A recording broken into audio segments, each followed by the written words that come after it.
तो गाइस कैसे हैं आप सब लोग। रिवेंज सीकर के एपिसोड 351 के साथ हाजिर हो। तो लास्ट एपिसोड के एंड पे हमने देखा था मिंग अपने पास से यानी अपने मैरिज पैलेस से एक नया टियानजान बीड मंगवाता है क्योंकि उसे 140 बिलियन मार्शल गार्ड कॉइन्स में पड़ता है क्योंकि वो काफी ज्यादा महंगा होता है। मिंग उसे कहती है ये आप उस डीमन बुल गार्ड को नहीं दे सकते, ये बहुत ज्यादा महंगा है और इससे हाउटियान गार्ड का आपके ऊपर बहुत ज्यादा कर्जा चढ़ जाएगा। लेकिन मिंग उसकी बात को नहीं मानता और कहता है कि अगर मैंने उसको यहाँ से फॉर्मेशन के अंदर से बीड निकाल कर दे दिया, फॉर्मेशन टूट जाएगी और डीमन बुल गार्ड यहाँ के बहुत सारे निर्दोष लोगों को मार डालेगा। वो लिटिल कियांग से कहता है लिटिल कियांग तुम इस बीड को लो और मॉन्स्टर फॉरेस्ट में जाओ और जाकर उस डीमन बुल गार्ड को ये दे दो। ताओ कियांग भी उसे कहता है मास्टर ये बीड बहुत ज्यादा वैल्यूएबल है, आप ये उसको नहीं दे सकते, आपको डीमन बुल गार्ड को ये नहीं देना चाहिए। मिंग उसे कहता है ये गलती मेरी है, मैंने उसके गार्डन के अंदर से वो सारे फ्रूट्स चोरी किए थे। अब जबकि मैंने उसके गार्डन से फ्रूट्स को चोरी किया है तो मुझे इसकी कीमत भी चुकाना पड़ेगी। चलो जल्दी करो, इस बीड को जाकर उसे दे आओ। लिटिल कियांग उसे कहता है ठीक है मास्टर मैं उसको दे आता हूँ और वो अपने मुंह में उस बीड को पकड़ता है और बड़ी स्पीड से वहाँ से चला जाता है। तो नेक्स्ट सीन हमें मॉन्स्टर फॉरेस्ट का दिखाया जाता है। लिटिल कियांग डीमन फॉरेस्ट में चला जाता है, जाकर डीमन बुल गार्ड को वो बीड दे देता है। वो उस बीड को अपने हाथ में पकड़ता है और कहता है ये तो वही टियानजान बीड है। जबकि लिटिल कियांग बहुत ज्यादा घबराया हुआ होता है और कहता है डीमन बुल गार्ड के सामने मैं तो कुछ भी नहीं हूँ, ये इतना ज्यादा स्ट्रॉन्ग है, सिर्फ मेरी तरफ घूर कर देख रहा है और मुझे इस तरह महसूस हो रहा है जैसे ये मेरी जान निकाल लेगा। डर के मारे मैं तो कांप रहा हूँ, ये तो अपनी फिंगर टिप्स के साथ ही मुझे मार सकता है। डीमन बुल गार्ड उसे कहता है सके मैंने उस लड़के से कहा था कि मुझे टियानजान बीड चाहिए और उसने मुझे टियानजान बीड दे दिया। उस लड़के ने मुझे जरा भी डिसअपॉइंट नहीं किया। जाओ जाकर अपने मास्टर को बता दो कि हम दोनों में जो एग्रीमेंट था वो खत्म हो चुका है, अब तुम्हारे मास्टर का मेरे साथ कोई भी ताल्लुक नहीं है। इस तरह मिंग ने डीमन बुल गार्ड से अपनी जान छुड़वा ली है। तो नेक्स्ट सीन पैलेस के अंदर का दिखाया जाता है। मिंग 7th प्रिंसेस यानी कि जियांगजू के साथ बैठा होता है। मिंग उसे कहता है तुमने अपने फादर की बात सुनने के बाद अपने बाकी के भाइयों और दूसरी प्रिंसेस के साथ मिलकर क्या इसका तरीका निकाला है कि तुम लोग कैसे अपने फादर की हेल्प कर सकते हो। प्रिंसेस उसे कहती है हम सभी लोगों ने मिलकर एक तरीका निकाला है, हम लोगों ने फैसला किया है कि हम लोग अपने फादर की हेल्प करने के लिए यहाँ पर एक फंड रेजर रखेंगे, हम एक पार्टी रखेंगे जहाँ पर बहुत सारे यंग मास्टर्स आएंगे और हम लोग वहाँ पर पैसा इकट्ठा करेंगे जहाँ पर लोग हमें डोनेशंस देंगे और उस पैसे से हम लोग आर्मी के नए सोल्जर्स को रिक्रूट करेंगे, उन सभी को ग्रेट वर्ल्ड ऑफ टाइया में भेज देंगे जो कि हमारे फादर की हेल्प कर सके। जबकि मिंग उसकी बात सुनने के बाद बहुत ज्यादा हैरान होता है और सोच रहा होता है इस लड़की को क्या लगता है कि यहाँ पर एक फंड रेजर पार्टी रख सकती है पर लोग अपनी जेब खाली करेंगे और इसको ऐसे ही पैसा दे देंगे, कोई भी इस तरह डोनेट नहीं करेगा। ये उन पैसों के साथ सोल्जर्स खरीदना चाहती है। जियांगजू मिंग से कहती है कल मैं ये पार्टी ऑर्गेनाइज करने वाली हूँ और तुम्हें मेरे साथ इस पार्टी में जाना होगा, वहाँ पर सारे के सारे यंग मास्टर्स को बुलाऊंगी जो कि वहाँ पर आकर अपनी जेबें डीली करेंगे। मिंग उसे कहता है नहीं मैं तुम्हारे साथ नहीं जा सकता क्योंकि अगर किसी ने वहाँ पर मुझे देख लिया बहुत बड़ा मसला हो जाएगा, इसलिए मैं तुम्हारे साथ नहीं जा सकता। प्रिंसेस उसे कहती है तो फिर जल्दी से अपना रूप बदल लो, अपना बेस बदल कर भी तो वहाँ पर मेरे साथ जा सकते हो, इस तरह कोई भी तुम्हें वहाँ पर नहीं देखेगा। उसे कहता है ये इतना आसान नहीं है। प्रिंसेस उसका हाथ पकड़ती है और खींचते हुए अपने रूम की तरफ जा रही होती है। उसे कहती है चलो मैं चल के तुम्हारा मेकओवर करती हूँ, तुम्हारा बेस ऐसे बदलूंगी कोई भी तुम्हें देख नहीं पाएगा कि तुम कौन हो, कोई तुम्हें पहचान नहीं पाएगा क्योंकि हम दोनों दोस्त हैं, इसी वजह से अब तुम्हें मेरे साथ वहाँ पर चलना ही पड़ेगा। मिंग उसे कहता है अच्छा ठीक है जरा रुको, ठीक है मैं तुम्हारे साथ चलूंगा लेकिन तुम्हें मेरा मेकअप करने की जरूरत नहीं है। साथ ही मिंग अपनी अपीयरेंस को दोबारा से चेंज करते हुए लॉन्ग शाओबाई बन जाता है। उसे कहती है ये वाला रूप तो काफी ज्यादा अच्छा है, ये काफी ज्यादा कूल है। साथ ही वो उसका मजाक उड़ाते हुए कहती है अगर तुम इसी तरह अपनी शेप्स को चेंज करते रहे, रोजाना अपना बेस बदलते रहोगे तो मुझे तो लगता है कि प्रिंसेस फेंगजी को हर रोज एक नया हस्बैंड देखने को मिलेगा। प्रिंसेस फेंगजी तो बहुत ज्यादा लकी है। मिंग उसके सर में मारता और कहता है लगता है कि तुम प्रिंसेस फेंगजी से बहुत ज्यादा जल रही हो, अगर तुम इतना ज्यादा जल रही हो तो ठीक है मैं भी हर रात तुम्हारे पास बेस बदल कर आ सकता हूँ, इस तरह तुम्हें भी हर रात एक नया दूल्हा मिलेगा। फेंगजी जिसे किक मारते हुए पीछे की तरफ गिरा देती है और कहती है अपनी बकवास बंद करो, किसने कहा कि मैं तुमसे शादी करने वाली हूँ, मुझे तुम्हारे जैसा बेकार दूल्हा नहीं चाहिए।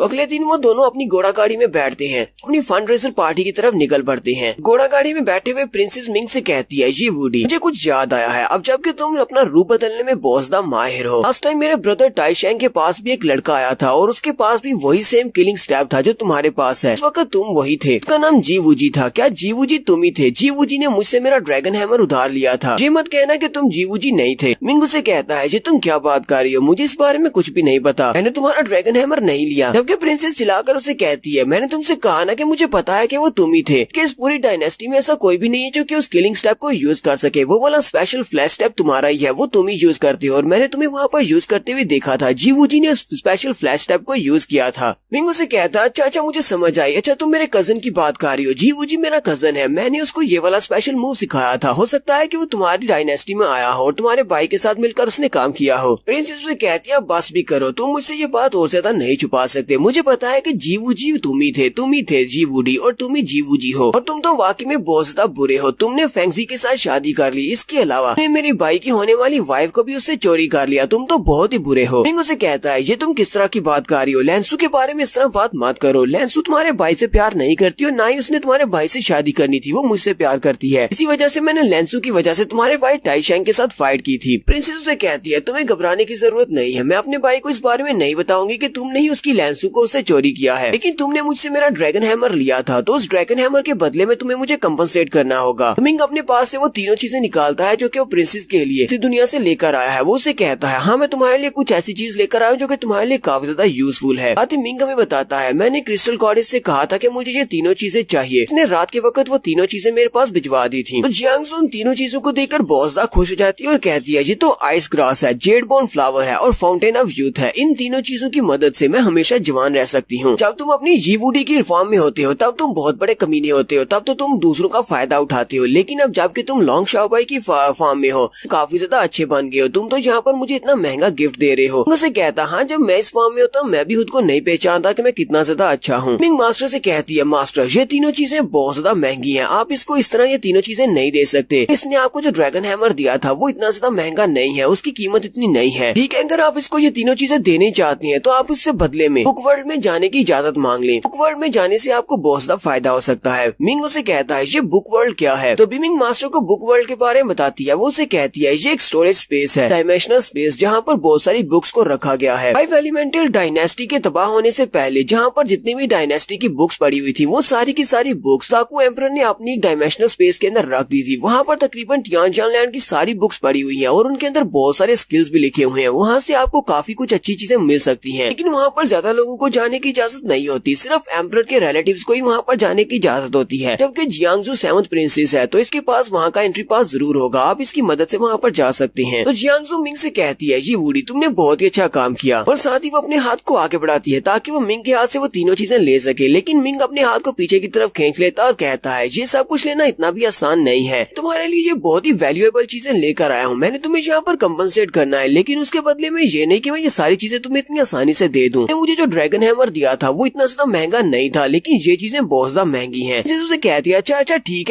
है, मुझे ये बताओ कि तुम्हें इसके बदले में और क्या चाहिए, अगर तुम और कोई बेनिफिट चाहती हो तो मैं तुम्हें वो भी देने को तैयार हूँ। मिंग उसे कहता है इन तीनों चीजों को ढूंढने में मुझे बहुत ज्यादा मेहनत लगी है, लेकिन क्योंकि तुम मेरी दोस्त हो इसलिए मैं तुमसे ज्यादा कुछ नहीं मांगने वाला, मुझे बस तुम्हारी बुक वर्ल्ड में जाने की इजाजत चाहिए, क्या तुम मुझे बुक वर्ल्ड में जाने दे सकती हो। उसके हाथ से वो तीनों चीजें ले लेती है और कहती है तुम तो वाकई में बहुत ज्यादा एरोगेंट हो, लेकिन बुक वर्ल्ड में तुम्हें बेचना ज्यादा कोई मसला नहीं है, मैं तुम्हें बड़ी आसानी से बुक वर्ल्ड में बेच सकती हूँ। उसी वक्त उनकी घोड़ा गाड़ी की ब्रेक वहीं पर लगती है और एक नौकर अंदर आता है और उनसे कहता है प्रिंसेस हम लोग यहाँ पर पहुँच गए हैं, हम लोग मिंगचुन गार्डन में आ गए हैं। और यहीं पर हमारी एपिसोड 351 का एंड हो जाता है। एपिसोड की एक्सप्लेनेशन अच्छी लगी हो तो कमेंट करके जरूर बताइएगा, चैनल को सब्सक्राइब कर दे, वीडियो को लाइक और शेयर कर दे, शुक्रिया।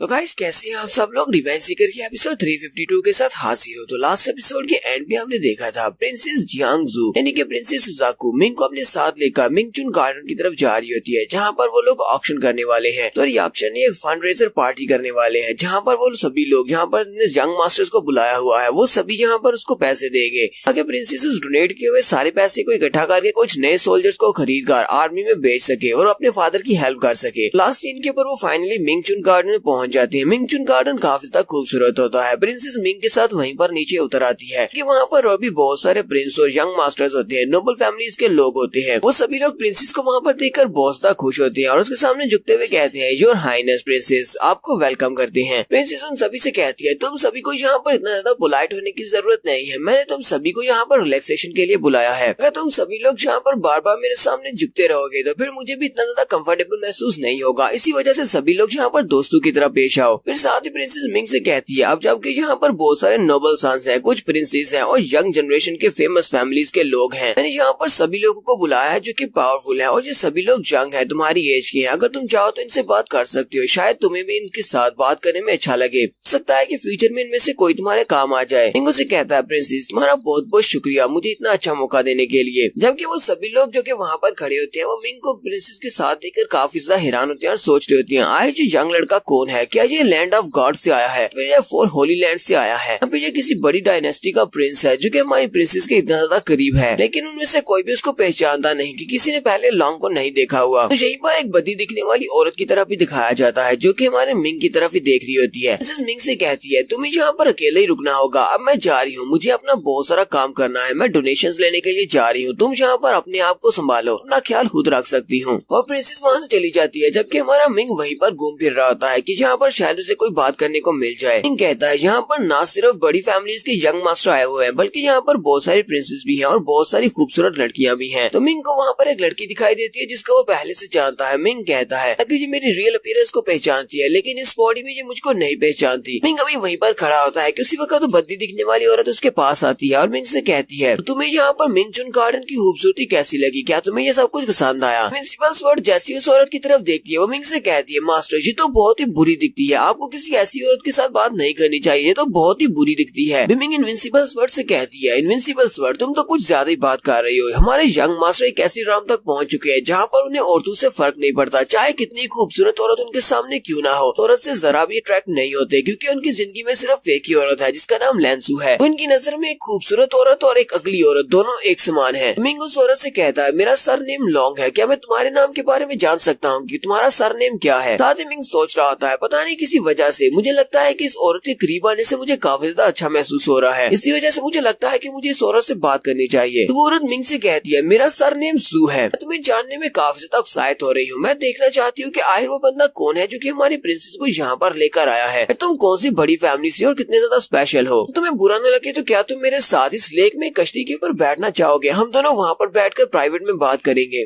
मिंग से कहता हाँ क्यों नहीं, प्लीज रास्ता दिखाओ, मैं तुम्हारे साथ चलता हूँ। मिंग सोच रहा होता है ये काफी ज्यादा अच्छा है, इसके साथ चल के बैठ कर बात करती है, थोड़ी और इन्फॉर्मेशन मिल जाएगी। तो वो दोनों लेक के किनारे पहुँच जाते हैं। मिंग से कहता है हम लोग यहाँ पर तो पहुँच आए हैं लेकिन यहाँ पर तो कोई बोट है ही नहीं, अब हम लोग क्या करेंगे, लगता है कि तुम्हारा बोट में बैठकर ड्रिंक करने का आइडिया बिल्कुल भी अच्छा नहीं था। वो औरत जल्दी से अपने पास से कश्ती निकालती है और उसे पानी के अंदर फेंक देती है और कहती है यंग मास्टर तुम्हें परेशान होने की जरूरत नहीं है, मेरे पास बोट है। और वो बोट पानी में जाने के बाद बड़ी हो जाती है। फिर वो दोनों इस बोट के अंदर चले जाते हैं और जाकर अंदर बैठ जाते हैं। अपने सामने ढेर सारा खाना और वाइन रखकर बैठी होती है। वो औरत मिंग से कहती है यंग मास्टर तुम बहुत ज्यादा हैंडसम हो, इतने ज्यादा हैंडसम होने के बावजूद मेरे साथ यहाँ पर ड्रिंक और बात करने के लिए चले आए, तुम्हारा बहुत बहुत शुक्रिया। तो मिंग अभी उसके साथ बात ही कर रहा होता है कि उसी वक्त उसकी लॉन्ग शाबाई की आइडेंटिटी गायब हो जाती है और उसकी रियल अपीयरेंस वहाँ पर बाहर निकल आती है। प्रिंसिपल स्वर्ड बिमिंग से कहती है बिमिंग क्या तुम्हें पता है कि मास्टर ने अपनी अपीयरेंस को चेंज क्यों किया। बिमिंग उसे कहती है मास्टर ने अपनी अपीयरेंस को चेंज नहीं किया, मुझे भी इस बारे में नहीं पता। यहाँ पर अचानक बैठे बैठे मास्टर की अपीयरेंस चेंज हो गई और वो अपनी रियल बॉडी में आ गए हैं। या फिर हो सकता है कि मास्टर ने जानबूझकर अपनी अपीयरेंस को चेंज किया हो। मिंग ने अभी तक अपनी रियल बॉडी की तरफ नहीं देखा। वो उस औरत से कहता है मिस सू मुझे लगता है कि तुम्हारी अपीयरेंस कोई इतनी बुरी नहीं है जितनी मुझे दिखाई दे रही है, तुमने अपनी शक्ल को इतना पता इसलिए बनाया हुआ है ताकि तुम अपनी रियल अपीयरेंस मुझे दिखा ना सको, तुम मुझे लगता है काफी खूबसूरत हो। तो वो औरत उसे कहती है यंग मास्टर लॉन्ग लगता है कि तुम्हें पता चल गया है कि मैं कौन हूँ, तो वाकई में मेरी रियल अपीयरेंस को देखना चाहोगे, चलो ठीक है मैं तुम्हारी ख्वाहिश को पूरा कर देती हूँ। और साथ ही वो अपनी रियल अपीयरेंस को शो करवाती है। तो ये लैंसू की बहन है, लैंसू की कजिन, इसने लैंसू को वहाँ पर महल से निकलवा दिया था, उसे मारने की भी कोशिश की थी। मिंग उसे देखते ही बहुत ज्यादा हैरान हो जाता है। मिंग उसे कहता है तुम तो यू लिंग डाई हो।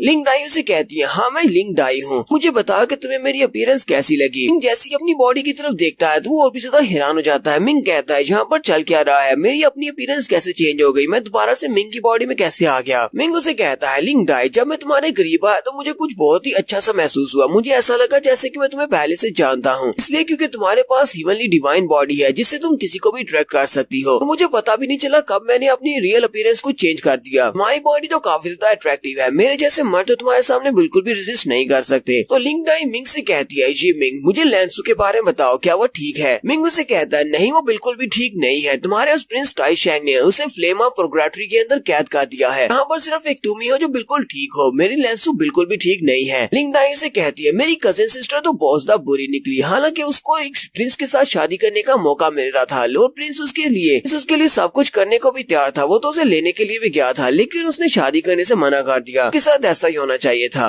मिंग उसे कहता है मेरी लेंसू के बारे में तुम्हें कोई भी बुरी बात करने की जरूरत नहीं है, वो जैसी भी है वो मेरी है। ये बताओ कि तुमने मुझे ढूंढा कैसे। मिंग डाई उसे कहती है मुझे नहीं पता था कि तुम ये मिंग हो। मैंने तुम्हें जब प्रिंसेस के साथ देखा तो मुझे लगा कि तुम बहुत ही पावरफुल बैकग्राउंड से हो गए, इसी वजह से मैं तुम्हारे पर मौका आजमाना चाहती थी, यानी कि मैं तुम्हें फंसाने वाली थी ताकि मैं तुम्हें अपने जंगल में फंसाकर तुमसे शादी करके एक हाई स्टेटस हासिल कर सकूं। लेकिन तुम्हारी रियल अपीयरेंस देखकर तो लगता है कि अब प्रिंस टाइशेंग से काम चलाना पड़ेगा, क्योंकि वो तुमसे नफरत करता है। जब मैं तुम्हें उसे दे दूंगी तो वो बहुत ज्यादा खुश हो जाएगा। मिंग उसे कहता है क्या तुम्हें लगता है कि ये इतना ज्यादा आसान है? तुम्हें लगता है कि तुम सिर्फ बातें करके मुझे यहाँ पर डरा सकती हो, टाइशेंग मुझे पकड़ लेगा, लेकिन तुम मुझे वहाँ तक लेकर कैसे जाओगी? लिंग डाई उसे कहती है लगता है कि तुम्हें इस बारे में नहीं पता, पर ये वाली बोट मुझे प्रिंस टाइशेंग ने ही दी थी। इस बोट को प्रिजनर शेंजो कहा जाता है, एक बहुत ही स्पेशल बोट है। इसके अंदर कोई मार्शल आर्ट्स का गॉड भी आ जाए तो वो भी इस बोट के अंदर से बाहर नहीं निकल सकता, क्योंकि ये एक प्रिजन की तरह बनाई गई है। टाइशेंग बहुत ज्यादा खुश होने वाला है क्योंकि मैंने उसके दुश्मन को पकड़ लिया जिसने उसको बहुत ज्यादा नुकसान पहुंचाया और उसकी लेंसू को भी उससे छीन लिया। तो यहीं पर हमारी एपिसोड 352 का एंड हो जाता है। एपिसोड की एक्सप्लेनेशन अच्छी लगी हो तो कमेंट करके जरूर बताइएगा। चैनल को सब्सक्राइब कर दे, वीडियो को लाइक और शेयर कर दे। शुक्रिया।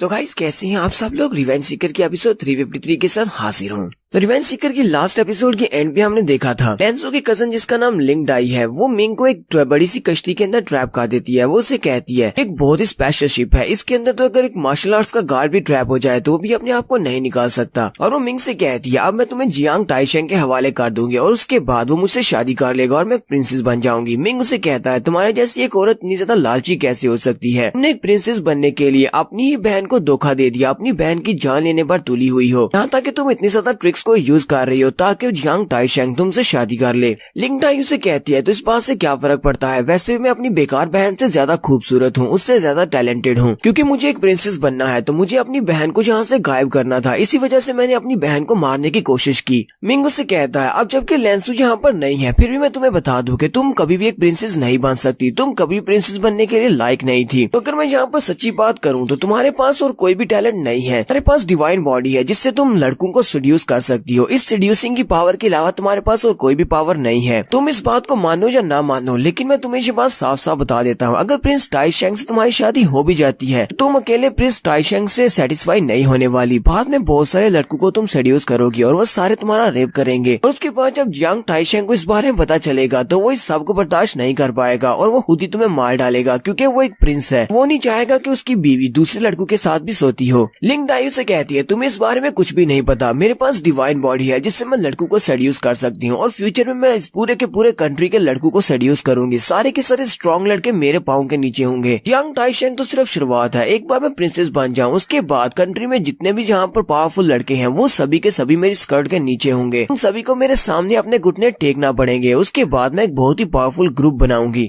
मिंग उसे कहता है मैंने तो ऐसा सोचा भी नहीं था कि तुम वाकई में एक बहुत बड़ा मकसद रखती हो, लेकिन मुझे समझ नहीं आ रही कि तुम इतने सारे पावरफुल लड़कों को अपने नीचे रखकर करोगे क्या? इतने सारे पावरफुल लड़कों को अपना गुलाम बनाकर तुम्हें क्या मिलने वाला है? यूलिंग डाई उसे कहती है तुम्हें सब के बारे में बहुत ही जल्दी पता चल जाएगा, लेकिन उससे पहले तुम्हें भी मेरे सामने अपने घुटने टेकना पड़ेंगे। तुम उन लोगों से अलग नहीं हो। मैं तुम्हें यहाँ पर दो ऑप्शन देती हूँ, या तो जियांग टाइशेंग या तो मारे जाओ या फिर तुम मेरे सामने घुटने टेक लो। तो मिंग अपने हाथ को सामने की तरफ करते हुए अपनी पावर्स को रिलीज करता है और उसके ऊपर अटैक करते हुए कहता है मैं तुम्हें यहीं पर मार डालता हूँ। वो जैसे उसके ऊपर अटैक करता है यूलिंग डाई उसके सामने खड़ी होती है और हमारे मिंग की एनर्जी बीम बिल्कुल उसके करीब पहुंच जाती है और आगे से हंसना शुरू कर देती है और उसे कहती है तुम्हें क्या लगा था मैं यहाँ पर तुम्हारे सामने खड़ी होंगी और मेरे पास कोई डिफेंस भी नहीं होगा? मैं यहाँ पर पूरे डिफेंसेस के साथ हूँ, तुम मेरे पर अटैक करके मुझे मार नहीं सकते। मिंग भी इस बात से काफी ज्यादा हैरान होता है क्योंकि मिंग का अटैक उसके ऊपर काम नहीं करता। तो यूलिंग डाई मिंग से कहती है ये तुम्हारे लिए आखिरी ऑप्शन है, मैं तुम्हें यहाँ पर फिर से मौका दे रही हूँ, इसे चूज करो, या तो तुम मेरे सामने घुटने टेक दो या फिर मैं तुम्हें प्रिंस टाइशेंग के हवाले कर दूंगी। जल्दी से इस बारे में सोचना। और साथ ही यूलिंग डाई वहाँ से गायब हो जाती है। मिंग बाहर निकलती है और मिंग से कहती है मास्टर इस बोर्ड के ऊपर तो बहुत सारे ट्रैप्स हैं, आप इन सारे ट्रैप्स को पार करते हुए बाहर कैसे निकल पाएंगे? लगता है ये आपको यहीं पर ट्रैप करके रखना चाहती है जब तक कि प्रिंस टाइशेंग यहाँ पर ना आ जाए। इनविंसिबल स्वर्ड मिंग से कहती है मास्टर आप बताओ कि हमें क्या करना होगा? सभी को मारना तो बहुत ज्यादा मुश्किल है और हम यहाँ से निकल भी नहीं सकते। मिंग उस बोर्ड की दीवार के ऊपर हाथ रखता है और कहता है इस बोर्ड के ऊपर एक बड़ी सी फॉर्मेशन सेटअप है जिससे एक मार्शल आर्ट्स का गार्ड भी निकल नहीं सकता और ये काफी ज्यादा स्ट्रेंज है, इसको तोड़ना काफी मुश्किल हो सकता है। मिंग कहता है अगर मैं यहाँ पर अपनी गॉड की पावर्स को भी यूज करूंगा तब भी मुझे नहीं लगता कि मैं इसको तोड़ पाऊंगा। इस साथ ही मिंग अपने पास से एक झंडी निकालता है जिससे वो फायर को एक्टिवेट करता है। मिंग कहता है मुझे लगता है कि अगर मैं यहाँ पर एक बहुत बड़ी फायर क्रिएट करूंगा, इस शिप को अंदर से जलाना स्टार्ट करूंगा, तो आसपास जो लोग हैं उन सभी को पता चल जाएगा कि यहाँ पर किसी को ट्रैप किया गया है और उनमें से कोई मेरी मदद करने को आ सकता है। लिटिल जियांग भी बाहर निकलता है और मिंग से कहता है मास्टर मुझे अलाउ करें, मैं यहाँ पर फायर क्रिएट करता हूँ। मिंग उसे कहता है हाँ क्यों नहीं, चलो जल्दी से जाओ। और वो भी बाहर निकल आता है और साथ ही मिंग भी अपनी फायर पावर्स को यूज करता है। वो लोग उस शिप को अंदर से जलाना स्टार्ट करते हैं। जैसे वो लोग उस शिप के अंदर से आग लगाते हैं तो शिप को आग लग जाती है और बाहर जितने भी लोग होते हैं गार्डन में, वो सभी लोग उस तरफ देखते हैं और कहते हैं यहाँ पर पानी के अंदर बोट में आग लग गई है, लगता है कि कोई वहाँ पर है। यूलिंग डाई भी इस बात से काफी ज्यादा घबरा जाती है और कहती है ऐसा कैसे हो सकता है, इसने तो बोट को ही जला दिया, लेकिन ऐसा नहीं होना चाहिए था, ये तो एक मार्शल आर्ट्स के गॉड को भी पकड़ने के लिए बनी है, इसने यहाँ पर कौन से मेथड को यूज किया है। मिंग जब बोट को अंदर से जलाना स्टार्ट करता है तो वहाँ पर एक बहुत बड़ी फायर क्रिएट होती है और इतना ज्यादा धुआं निकल रहा होता है कि वहाँ पर जितने यंग मास्टर्स आए होते हैं उन सभी की नजर उस तरफ पड़ती है और कहते हैं वहाँ पर देखो पानी के अंदर बोट में आग लगी है, यहाँ फिर उस बोट में कोई बहुत बड़ा धमाका हुआ है, चलो जल्दी से वहाँ पर चलकर देखते हैं। प्रिंसेस सुजाकू की नजर भी उस तरफ पड़ती है। प्रिंसेस सुजाकू कहती है ये तो यूलिंग डाई की प्रिजनर शेंजो है, ये तो उसकी बोट है जो कि टाइशैंग ने उसे दी थी। उसी वक्त मिंग प्रिंसेस सुजाकू से कहता हाँ उसने मुझे यहाँ पर ट्रैप किया हुआ है, बड़ी मुश्किल से मैं यहाँ से निकल पाया हूँ। तो मिंग वहाँ से बाहर निकल कर आ जाता है। प्रिंसेस बहुत ज्यादा गुस्सा हो जाती है और कहती है क्या वाकई में उसने यहाँ पर तुम्हें बंद किया था, अभी देखो मैं उसका क्या करती हूँ, मैं इस बात का बदला उससे लूंगी, मैं उसको सजा देती हूँ। लेकिन मिंग आगे बढ़ता है, प्रिंसेस से कहता है नहीं तुम्हें ये सब कुछ करने की जरूरत नहीं है, मैं बस तुम्हें यहाँ पर गुड बाय बोलने के लिए आया हूँ क्योंकि मैं यहाँ से जाने वाला हूँ। यूलिंग डाई को मेरी आइडेंटिटी के बारे में पता चल चुका है, अगर उसे बताएगा तो प्रिंस टाइशैंग भी जल्दी यहाँ पर पहुँच जाएगा। अगर तुम उसको पकड़ कर सजा भी देती हो तभी मेरे पास इतना टाइम नहीं है कि मैं यहाँ पर रुक कर उसके साथ डील कर सकूँ। प्रिंसेस सुजाकू से कहती है मैंने कहा ना यहाँ से मत जाओ, मैं यहाँ पर तुम्हें प्रोटेक्ट करूंगी, तुम्हें कोई भी हाथ नहीं लगाएगा। मिंग आगे बढ़ता है और उससे कहता है तुम्हें क्या लगता है कि तुम मेरी हेल्प कर सकती हो, तुम तो सिर्फ एक छोटी सी प्रिंसेस हो, तुम्हें क्या लगता है कि मेरे जैसे बड़े लड़के को तुम्हारी जैसी छोटी सी प्रिंसेस की प्रोटेक्शन की जरूरत है। मिंग पीछे की तरफ मुड़ जाता है और उसे कहता है हमारी किस्मत में लिखा हुआ है हम लोग फिर से एक बार साथ होंगे। तो हमारा मिंग जैसे वहाँ से जाने लगता है उसी वक्त आसमान के ऊपर एक बड़ी सी फॉर्मेशन ओपन होती है और उस फॉर्मेशन के अंदर से टाइशैंग अपीयर होता है। प्रिंस टाइशैंग कहता है ये मिंग तुम्हारी हिम्मत कैसे हुई यहाँ पर आने की, तुम हमारी सुजाकू डायनेस्टी में क्या कर रहे हो। प्रिंस टाइशैंग का एक क्लोन है, प्रिंस टाइशैंग ने ग्रेट वर्ल्ड ऑफ टाइगर से अपने क्लोन को यहाँ पर भेजा है मिंग को मारने के लिए। गुस्से के साथ मिंग से कहता है तुम्हारी हिम्मत कैसे हुई यहाँ पर आने की, लगता है कि तुम्हें अब मौत से डर नहीं लगता। तो सभी यंग मास्टर्स ऊपर की तरफ देखते हैं और कहते हैं ये तो प्रिंस टाइशैंग है, लेकिन ये यहाँ पर क्या कर रहा है, ये तो ग्रेट वर्ल्ड ऑफ टाइया में गया था, क्या ये वहाँ से वापस आ गया है। तो सभी लोग उसको देखकर बहुत ज्यादा घबरा जाते हैं क्योंकि प्रिंस टाइशैंग लास्ट टाइम अपनी मार्शल आर्ट्स के सेंट लेवल पर था, लेकिन अब वो मार्शल आर्ट्स के गॉड लेवल पर प्रमोट हो चुका है, यानी कि उसकी स्ट्रेंथ बहुत ज्यादा बढ़ चुकी है। प्रिंसेस सुजाकू आगे बढ़ती है और अपने भाई से कहती है प्रिंस मिंग मेरा दोस्त है इसलिए तुम इसको नुकसान नहीं पहुंचा सकते। रही बात लेंसू की, तो लेंसू को तुमने फायर ऑफ पुरगाटरी में बंद कर दिया जो उसकी सजा है, इसलिए तुम इसको अब और कुछ नहीं कह सकते, दोनों का हिसाब बराबर हो चुका है। प्रिंस टाइशैंग गुस्से के साथ एक जोरदार चीख मारता है और उसी चीख के साथ उसकी बहुत सारी एनर्जी रिलीज होती है। प्रिंसेस सुजाकू जल्दी से अपने कानों पर हाथ रखती है, लेकिन उसकी एनर्जी रिलीज होने की वजह से प्रिंसेस सुजाकू भी काफी ज्यादा जख्मी हो जाती है। मिंग उसे कहता है जियांगसू क्या तुम ठीक हो। प्रिंस टाइशैंग अपनी बहन से कहता है छोटी बहना मुझे पता है कि फादर तुमसे बहुत ज्यादा प्यार करते हैं, इसी वजह से तुम बहुत ज्यादा बिगड़ चुकी हो, लेकिन यहाँ पर हमारे मसले में तुम्हें टांग अड़ाने की जरूरत नहीं है। तुम्हें एक बात अच्छी तरह से याद होनी चाहिए कि तुम सिर्फ एक प्रिंसेस हो और मैं यहाँ पर क्राउन प्रिंस हूँ। मुझे पता है कि मैं यहाँ पर जो कर रहा हूँ बिल्कुल ठीक कर रहा हूँ, इसलिए तुम्हारी हिम्मत कैसे हुई मुझे यहाँ पर सिखाने की कि मुझे क्या करना चाहिए और क्या नहीं करना चाहिए। मिंग उसे कहता है टाइशैंग तुम तो वाकई में बहुत ज्यादा बुरे हो, तुम अपनी छोटी बहन को इस तरह कैसे ट्रीट कर सकते हो। मिंग उसे कहता है टाइशैंग तो मैं चाहता हूँ कि जब तक मैं तुम्हारी बॉडी के 100 पीसेस न काट दूं तब तक तुम अपनी जिंदगी को अच्छे से गुजारो, इसलिए चुपचाप वापस चले जाओ। टाइशैंग उसकी बात सुनने के बाद काफी ज्यादा गुस्सा होता है। मिंग उसे कहता है मेरी बात को याद रखना, इस टाइम जब हमारा सामना हुआ था मैंने तुम्हारे काफी सारे मार्शल आर्ट्स के गार्ड्स को मार डाला था, अगर मैं उनको मार सकता हूँ तो तुम भी मेरे सामने कुछ भी नहीं हो, मैं तुम्हें भी मार सकता हूँ। इस बात से मुझे फर्क नहीं पड़ता कि अब तुम भी मार्शल आर्ट्स गार्ड राम में पहुंच चुके हो, मैं भी पहले से बहुत ज्यादा स्ट्रॉन्ग हो चुका हूँ। अगर तुम्हारे अंदर इतनी ज्यादा हिम्मत है तो फिर अपनी रियल बॉडी के साथ मेरे सामने अपीयर हो, मैं तुम्हारा किस्सा एक ही बार में खत्म कर दूंगा। और यहीं पर हमारी एपिसोड 353 का एंड हो जाता है। एपिसोड की एक्सप्लेनेशन अच्छी लगी हो तो कमेंट करके जरूर बताइएगा। चैनल को सब्सक्राइब कर दें, वीडियो को लाइक और शेयर कर दें। शुक्रिया।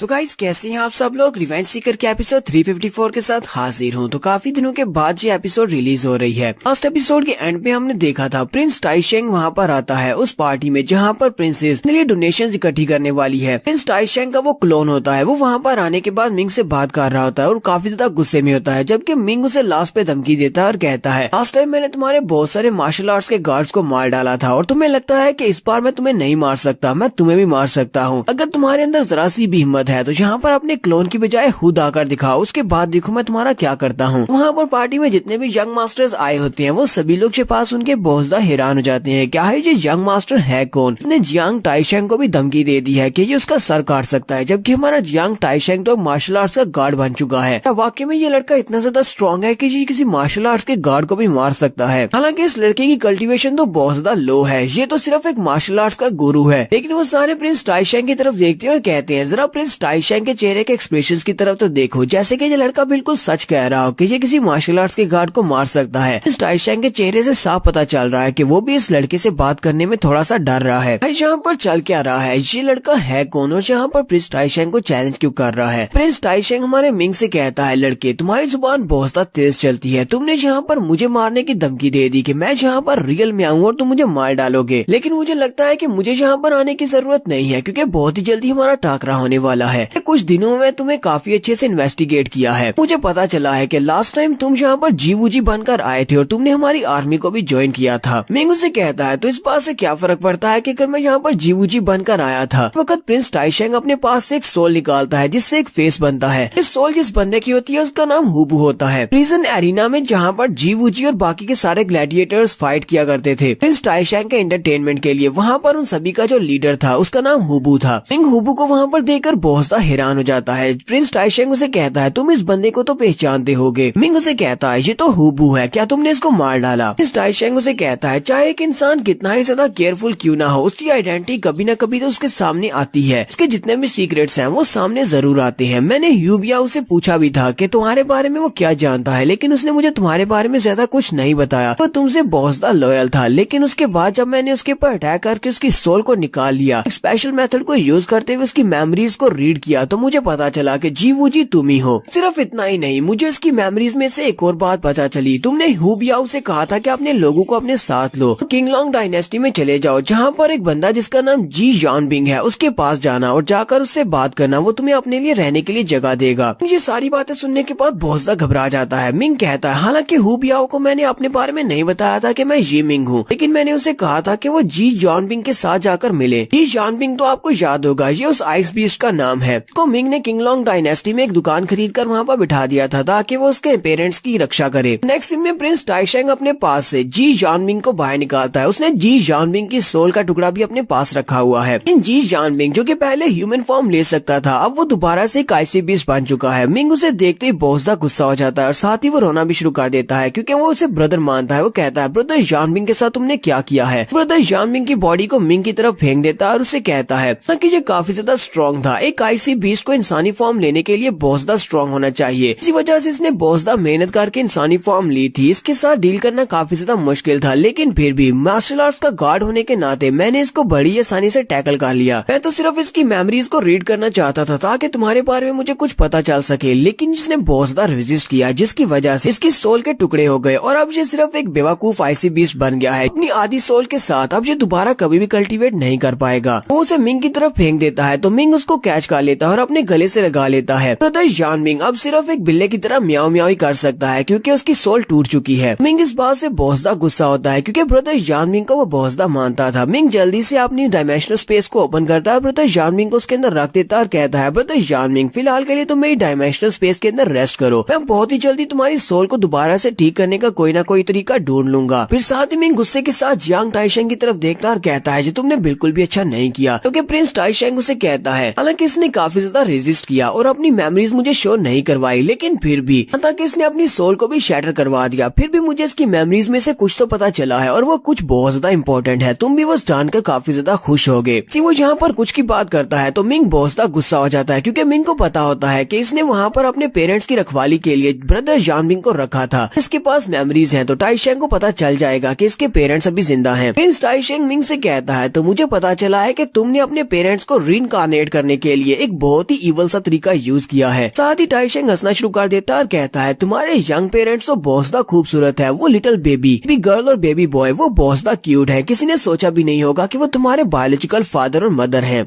मिंग उसकी बात सुनते ही बहुत ज्यादा गुस्सा हो जाता है और चिल्लाकर उसे कहता है मैं लिन फेंग गॉड्स की कसम खाकर कहता हूँ, अगर तुमने मेरे पेरेंट्स को हाथ भी लगाया तो उसके बाद मैं तुम्हारी वो हालत करूंगा कि ना तुम जिंदा में रहोगे और ना ही तुम मुर्दा में रहोगे। अब जो तुम्हारे ऊपर डिपेंड करता है कि तुम अपनी जिंदगी को कैसे एंड करना चाहते हो। टाइशेंग हंसते हुए उसे कहता है तुम्हारी हिम्मत कैसे हुई यहाँ पर मुझे धमकी देने की, इस पूरे की पूरे टियानजिन कॉन्टिनेंट में ऐसा कोई भी नहीं है जो कि प्रिंस टाइशेंग को धमकी दे सके, और तुम्हारे जैसा एक कचरा तो बिल्कुल भी नहीं। फिलहाल तो मैंने तुम्हारे पेरेंट्स की जान नहीं ली, मैंने उन्हें टियान वाइटियान में बेच दिया है, कल वो मेरे कब्जे में है, क्योंकि मैं उनको अभी के लिए मारना नहीं चाहता। मुझे पता है कि तुम अपने पेरेंट्स को बचाने के लिए कुछ भी करोगे, तुमने उनको जिंदा करने के लिए बहुत कुछ किया है तो तुम उनको बचाने के लिए कुछ भी कर सकते हो। मिंग से कहता है क्या तुम्हें लगता है कि मैं कोई बेवकूफ हूँ और मैं तुम्हारी बात पर यकीन कर लूंगा। मिंग से कहता है जियांग टाइशेंग या तो तुम मेरे पेरेंट्स को मार डालो या फिर उन्हें जाने दो, तुम्हारे पास तीसरा ऑप्शन कोई भी नहीं है। प्रिंस टाइशेंग से कहता है चलो मैं तुम्हें यहाँ पर एक और ऑफर देता हूँ, क्या तुम अपने पेरेंट्स को बचाओगे या फिर ज़ेंग हेंग को बचाओगे, मीरू को बचाओगे, जान जान को बचाओगे या फिर उस छोटे प्रिंस को बचाओगे जो सभी तुम्हारे किंगलॉन्ग डायनेस्टी के दोस्त हैं। मैं मेरे साथ दुश्मनी लेने से पहले इन सभी के बारे में पता होना चाहिए था कि मैं तुम्हारे दोस्तों को भी टारगेट कर सकता हूँ। अब मुझे बताओ कि तुम क्या करने वाले हो। मिंग गुस्से के साथ उसे कहता है चाहे तुम मेरे दोस्तों के साथ कुछ भी करो, मेरी फैमिली को मार डालो, तुम जो भी करोगे मैं 10 गुना तुम्हें उसका वापस करूंगा और ये बात तुम हमेशा याद रखना। साथ ही मिंग वहाँ से पीछे की तरफ मुड़ जाता है। प्रिंस टाइशेंग मिंग से कहता है मैं उन सभी को बहुत ज्यादा टॉर्चर करूंगा और तब तक टॉर्चर करता रहूंगा जब तक कि वो खुद मर नहीं जाते या फिर मरने की भीख नहीं मांगते। इस बात से तुम्हें भी इस बात का पछतावा होगा कि तुमने मेरे साथ पंगा ही क्यों लिया। मैं तुम्हें जान से नहीं मारूंगा ताकि तुम अपनी सारी जिंदगी इस बारे में पछताते रहो। मिंग उसकी बातें सुनने के बाद चुपचाप वहाँ से जा रहा होता है। वो वहाँ से चला जाता है क्योंकि यहीं पर हमारी प्रिंसेस जियांग आगे बढ़ती है और चिल्लाकर अपने भाई से कहती है ये तुम क्या कर रहे हो, तुम मिंग के साथ ऐसा कैसे कर सकते हो, या तुम मिंग को जाने नहीं दे सकते, उसने यहाँ पर तुम्हारे साथ कुछ भी ज्यादा बुरा नहीं किया जबकि तुम्ही ने उसकी गर्लफ्रेंड को चोरी किया था। जबकि प्रिंस टाइशेंग चिल्लाकर उसे कहता है ये तुम्हारे बोलने की जगह नहीं है और तुम्हें किसी भगोड़े का साथ देने की जरूरत नहीं है, तुम्हें यहाँ पर अपने भाई का साथ देना चाहिए। और रही बात इस जिमिंग की, तो इसको तो मैं आज मार डालूंगा। आज मैं ग्रेट वर्ल्ड टाइगर से वापस आने वाला हूँ और आज ही आकर मैं इस लड़के को ढूंढकर इसको मार डालूंगा। प्रिंसेस भी बहुत ज्यादा घबरा जाती है और कहती है ऐसा नहीं हो सकता। जबकि वहाँ पर देखने वाले जितने भी यंग मास्टर्स होते हैं वो सभी लोग भी काफी ज्यादा हैरान होते हैं। हम लोग प्रिंस टाइशेंग को जानते हैं कि ये बहुत ज्यादा गुस्से वाला है, ने तो अभी तक जिमिंग को मार दिया होता लेकिन इसने जिमिंग को यहाँ से जाने दिया। पता नहीं इस वक्त क्या सोच रहा है, क्या वाकई में ये आज ही यहाँ पर जिमिंग को मार डालेगा या नहीं, क्योंकि इसने अपनी बहन से कहा है कि वो आज वापस आने वाला है और मिंग को मारेगा।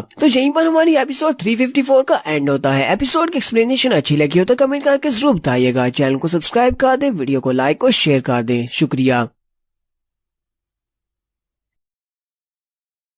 तो गाइस कैसे हैं आप सब लोग। रिवेंज सीकर की एपिसोड 355 के साथ हाजिर हूँ। लास्ट एपिसोड के एंड पे मिंग प्रिंस टाइशेंग से बात करते हुए वहाँ से वापस की तरफ मुड़ पड़ता है। तो मिंग अभी भी वहाँ से जा रहा होता है जबकि प्रिंसेस जियांगजू बड़ी स्पीड से उसके सामने आकर खड़ी हो जाती है और उसे कहती है मिंग तुम कहाँ पर जा रहे हो, तुम ऐसे नहीं जा सकते। मिंग को वहाँ पर रोकती है तो मिंग उसे कहता है प्रिंसेस तो क्या अब तुम भी मेरी दुश्मन बन चुकी हो। जबकि प्रिंसेस आगे से रोना शुरू कर देती है और मिंग से कहती है तुम ऐसा मेरे बारे में कैसे सोच सकते हो, मैं तुम्हारी दुश्मन कैसे बन सकती हूँ। मुझे आज भी वो दिन याद है, हम लोग मैजिकल रिवर एरिया में गए थे और वहाँ पर मेरी हालत बहुत ज्यादा खराब थी, मेरी बॉडी बहुत ही बुरी तरह से जख्मी थी। सिर्फ मेरी बल्कि तुम्हारी हालत मुझसे भी ज्यादा बुरी थी, तुम्हारे दोनों बाजू टूट चुके थे, पूरी बॉडी से ब्लड निकल रहा था, लेकिन फिर भी तुमने मुझे उठाकर उस पॉन्ड के अंदर डाला ताकि तुम मेरी जान बचा सको। तुमने मेरी जान बचाई है, तुम मेरे सेवियर हो, मैं तुम्हारी दुश्मन कैसे बन सकती हूँ। अगर तुमने मेरी जान नहीं बचाई होती तो मैं कब की मर चुकी होती। हालांकि मैंने तुम्हें कभी भी थैंक यू नहीं बोला, लेकिन मैं यहाँ पर थैंक यू भी बोलना चाहती हूँ और साथ ही मैं तुम्हारे ऊपर बहुत ज्यादा टेंशन देती हूँ। दुनिया में ऐसा कोई भी नहीं है जिसकी मुझे इतनी ज्यादा परवाह हो जितनी मुझे तुम्हारी परवाह है। तुम यहाँ पर मुझे अपना दुश्मन कैसे कह सकते हो। मिंग से कहता है तुम्हारा भाई टाइशेंग मेरा दुश्मन है तो इसका मतलब ये है कि पूरे की पूरी सुजाकू डायनेस्टी मेरी दुश्मन है। बहुत ही जल्दी वो यहाँ पर मुझे मारने के लिए आएगा, तो तुम उसकी बहन हो तो तुम भी मेरी दुश्मन हुई। क्या तुम वाकई में मेरी साइड पर रहना चाहती हो? अगर मेरी साइड पर रहोगी तो तुम्हारा भाई तुम्हारे खिलाफ हो जाएगा।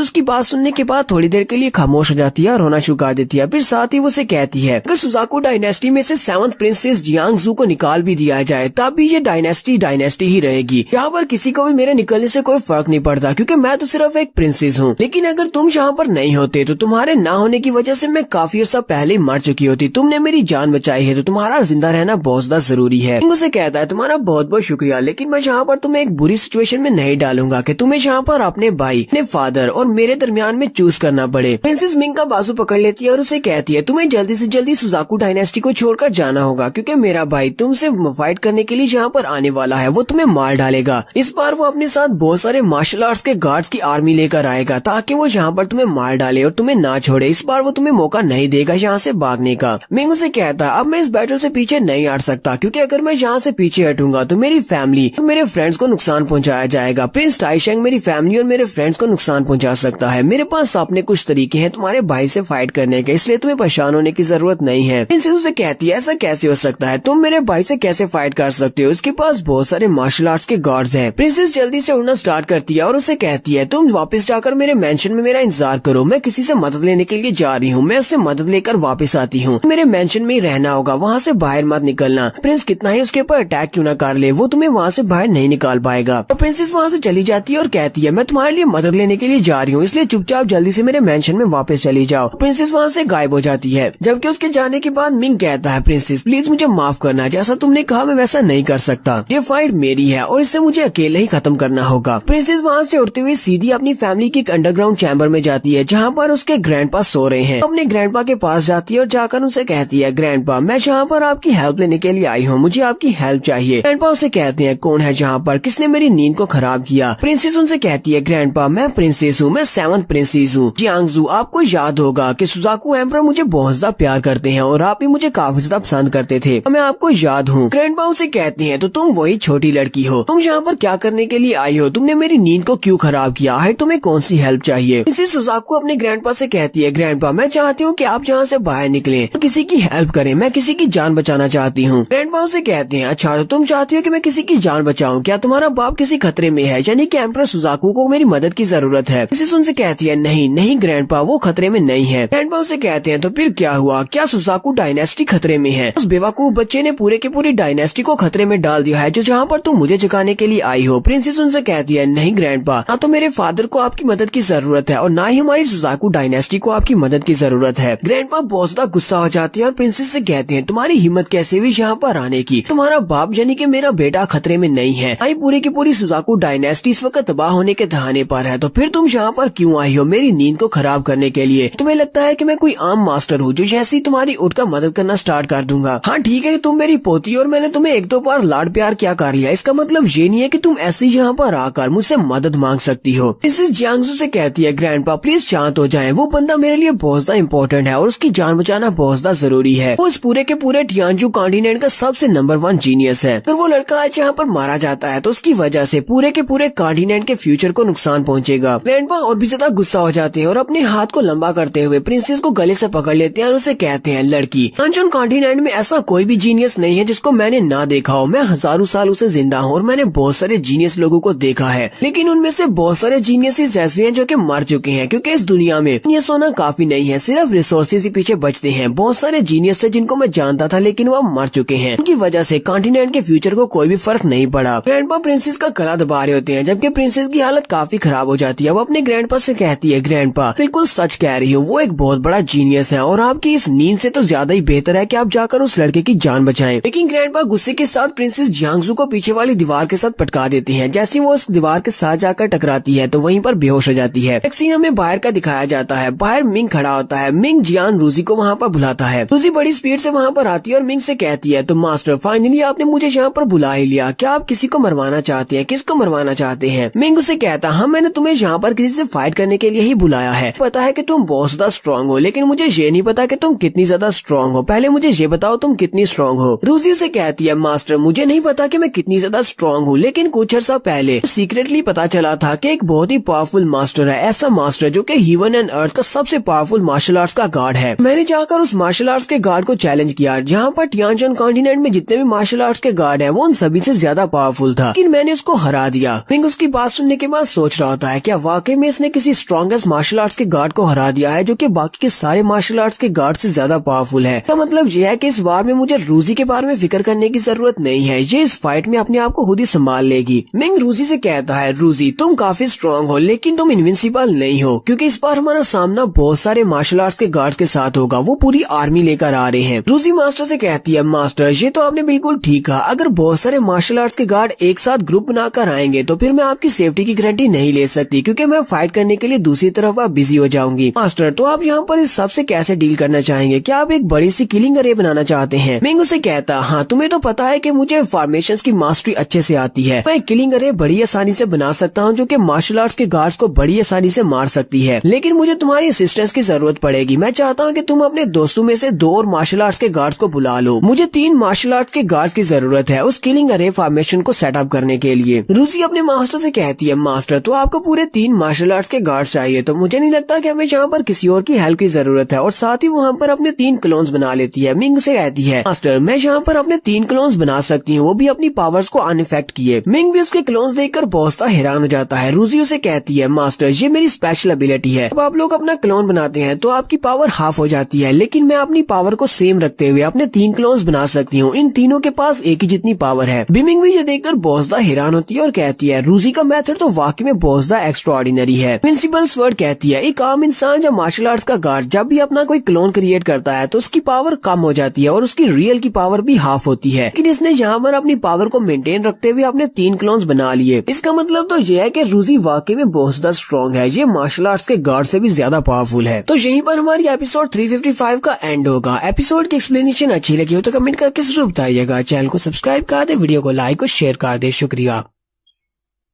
तो गाइस कैसे हैं आप सब लोग, रिवेंज सीकर की एपिसोड 356 के साथ हाजिर हूँ। तो लास्ट एपिसोड के एंड पे हमने देखा था हमारा जिमिंग तैयारी कर रहा होता है कि बहुत ही जल्दी जियांग टाइशेंग उसके ऊपर अटैक करने के लिए अपने मार्शल आर्ट्स के गार्ड्स की आर्मी को लेकर आने वाला है। मिंग वहाँ पर रूसी से कहता है कि मुझे 3 मार्शल आर्ट्स के गार्ड्स की जरूरत होगी, तो वह अपने 3 क्लोन बना लेती है। यहाँ पर मिंग अपनी फॉर्मेशन को बनाना स्टार्ट करने वाला है, तो यहीं पर बिमिंग निकलती है। बिमिंग मास्टर से कहती है, मास्टर जी रूसी अकेली काफी नहीं होगी, यहाँ पर एक बड़ी सी गॉड किलिंग फॉर्मेशन बनाने के लिए आपको सिर्फ मार्शल आर्ट्स के गार्ड की नहीं बल्कि बहुत सारे रिसोर्सेज की भी जरूरत पड़ेगी और बहुत ही हाई क्वालिटी के मटेरियल्स की जरूरत पड़ेगी। मिंग उसे कहता है, तुम्हें इस बारे में परेशान होने की जरूरत नहीं है, मैं सारे के सारे मटेरियल्स हासिल कर लूंगा, मेरिट मॉन्यूमेंट से मैं ये लूंगा। अपने मेरिट मॉन्यूमेंट से कहता है कि मुझे बहुत सारे गार्ड किलिंग अरे फॉर्मेशन बनाने के लिए जितने मटेरियल्स चाहिए वो सारे के सारे मुझे दे दो, और उसके पास जितना भी क्रेडिट होता है वो सारे का सारा क्रेडिट करवा देता है। मिंग अपने मेरिट मॉन्यूमेंट से बहुत सारी डिस्क अरे फॉर्मेशन लेता है, उन सभी अरे फॉर्मेशन की मदद से वो वहाँ पर एक बहुत बड़ी फॉर्मेशन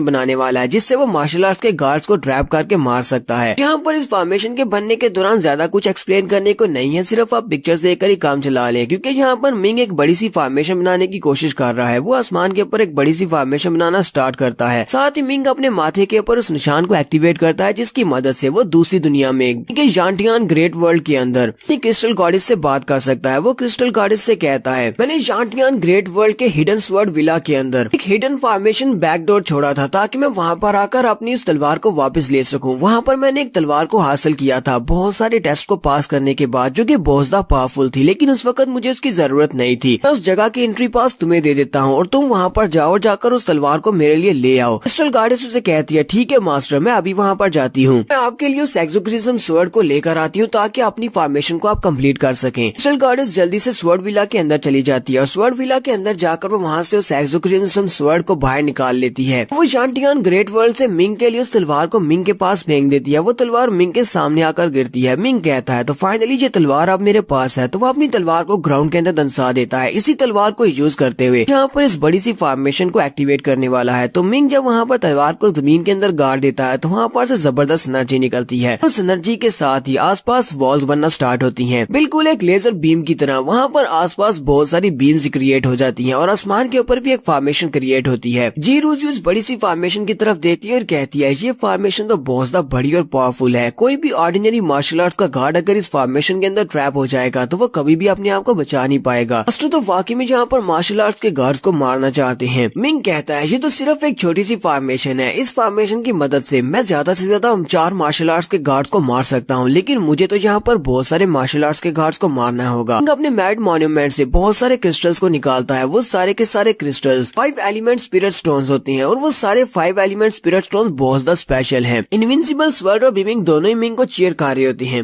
वो मिंग से कहती हैं तुम्हें बहुत ज्यादा मेहनत करना होगी ताकि तुम इस फॉर्मेशन को कंप्लीट कर सको। तो मिंग वहाँ पर उन सारे के सारे 5 एलिमेंट क्रिस्टल्स को और स्पेशल स्टोन्स को वहाँ पर पिघला रहा होता है ताकि वो उनके साथ लाइफ एसेंस को निकाल सके और उनको लिक्विड फॉर्म में ला सके। के लिए मिंग को अपनी फायर गार्ड बेस में आना पड़ता है। वो अपने फायर गार्ड की पावर्स को एक्टिवेट करने के बाद वहाँ पर अपनी फायर के साथ उन सारे स्पेशल स्टोन्स और 5 एलिमेंट स्टोन्स को वहाँ पर पिघलाना स्टार्ट करता है, जिससे वो लिक्विड में चेंज हो जाते हैं। इनविंसिबल स्वर्ड कहती है मास्टर के पास जितने भी क्रिस्टल्स है, मास्टर ने आज तक जितने क्रिस्टल्स को जमा किया हुआ था वो सारे के सारे उन्होंने एक ही फॉर्मेशन बनाने में लगा दिए हैं। लगता है कि मास्टर जहाँ पर उनके पास जितने भी स्पिरिट स्टोन्स है वो उन सारे स्पिरिट स्टोन्स को यूज करते हुए स्पिरिट लिक्विड एसेंस बनाना चाहते हैं। रूसी कहती है इस तरह की फॉर्मेशन के मेथड को मैंने पहले कभी भी नहीं देखा, किसी को भी इस तरह की फॉर्मेशन बनाते हुए नहीं देखा। एक बार मास्टर ने अपनी इस फॉर्मेशन के मेथड को कंप्लीट कर लिया तो उसके बाद ये तो वाकई में मार्शल आर्ट्स के गार्ड्स को आसानी से मार सकते हैं। मिंग से कहती है मास्टर क्या वाकई में जहाँ पर जितने भी मार्शल आर्ट्स के गार्ड आने वाले हैं आप उन सभी को मारना चाहते हैं? हालांकि मैं किसी को भी मारने से बिल्कुल भी नहीं डरती, जितने मार्शल आर्ट्स के गार्ड आए मैं उतनों को मार सकती हूँ, लेकिन आपको नहीं लगता अगर हम लोग यहाँ पर बहुत सारे मार्शल आर्ट्स के गार्ड्स को मार डालेंगे तो रिजल्ट बिल्कुल भी अच्छा नहीं होगा, पूरी की पूरी डायनेस्टी आपके खिलाफ हो जाएगी। मुझे कहता है मेरे पास यहाँ पर डरने के लिए और कुछ भी नहीं बचा, ज्यादा से ज्यादा बुरा क्या हो सकता है? अगर जियांग टाइशेंग और पूरी डायनेस्टी मेरे खिलाफ हो जाएगी तो मैं इन सभी को मारकर अंटियान बड़ी दुनिया में भाग जाऊंगा। लेकिन अगर आज मैंने यहाँ पर जियांग टाइशेंग को एक अच्छा सबक नहीं सिखाया, उसकी आर्मी को नहीं मारा, तो फिर यहाँ पर दोबारा इस डायनेस्टी में दोबारा नहीं चल पाऊंगा और मेरा कभी भी पीछा नहीं छोड़ेगा। मिंग जी रूजी से कहता है यहाँ पर इस फॉर्मेशन के सामने खड़ी हो जाओ और अपनी डिवाइन लाइट को इस फॉर्मेशन के अंदर इंजेक्ट करो ताकि इस फॉर्मेशन को कंप्लीट किया जा सके। रूजी उसे कहती है ठीक है मास्टर, जैसा आपने कहा मैं बिल्कुल वैसा ही करती हूँ।